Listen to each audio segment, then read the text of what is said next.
Assalamualaikum warahmatullahi wabarakatuh. Selamat pagi Bapak Anis yang saya hormati. Perkenalkan nama saya Cisya Salsabila Abadi dengan NIM D6024026. Pada kesempatan kali ini, saya akan mempresentasikan tentang analisis Fishbone, RCA, dan PDCA tentang rekrutmen anggota organisasi yang tidak tepat di kalangan mahasiswa. Pada analisis PDCA yang pertama plan, dimulai dengan menyusun standar rekrutmen yang sesuai kebutuhan organisasi seperti menetapkan profil anggota ideal, membuat instrumen seleksi, dan menyusun SOP yang mencakup tahap screening, wawancara, serta penilaian akhir. Selanjutnya ada do, menerapkan SOP rekrutmen yang baru secara konsisten, memastikan setiap calon melalui tahapan yang sama, dan seluruh proses dicatat dengan rapi. Selanjutnya cek, mengevaluasi hasil rekrutmen setelah beberapa bulan dengan menilai kinerja anggota baru, mengumpulkan umpan balik, dan membandingkan efektivitas secara baru dengan yang lama. Jika masih ada ketidaksesuaian, organisasi harus mengidentifikasi bagian proses yang gagal.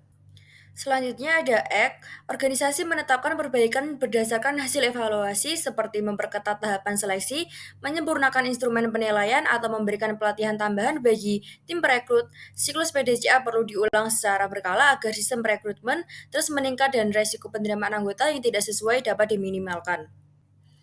Analisis Fishbone. Yang pertama, people.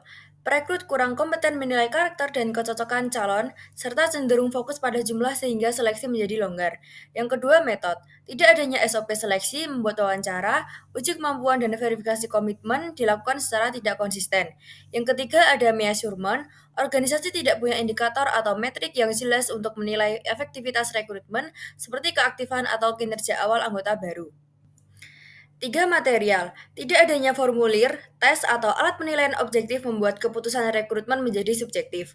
Empat, manajemen. Pengawasan lemah, tidak ada evaluasi berkala, dan tekanan memenuhi target anggota membuat kualitas seleksi diabaikan. Lima, lingkungan. Budaya organisasi yang permisif dan kurang disiplin membuat standar penerimaan longgar, sehingga calon yang tidak cocok tetap lolos.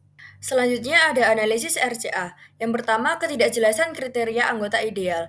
Yang kedua, kompetensi tim rekrutmen rendah. Yang ketiga, evaluasi kinerja anggota lama tidak teratur. Keempat, budaya organisasi yang menekankan kuantitas daripada kualitas. Yang kelima, tanpa mengatasi akar-akar ini, masalah rekrutmen yang tidak tepat akan terus berulang meskipun ada perbaikan teknis kecil.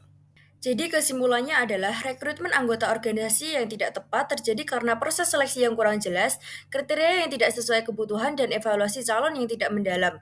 Sehingga menghasilkan anggota yang kurang kompeten, tidak berkomitmen, dan tidak sejalan dengan tujuan organisasi yang akhirnya menurunkan kinerja serta efektivitas organisasi secara keseluruhan. Sekian pemaparan materi dari saya. Mohon maaf bila ada salah kata dan perilaku. Terima kasih. Wassalamualaikum warahmatullahi wabarakatuh.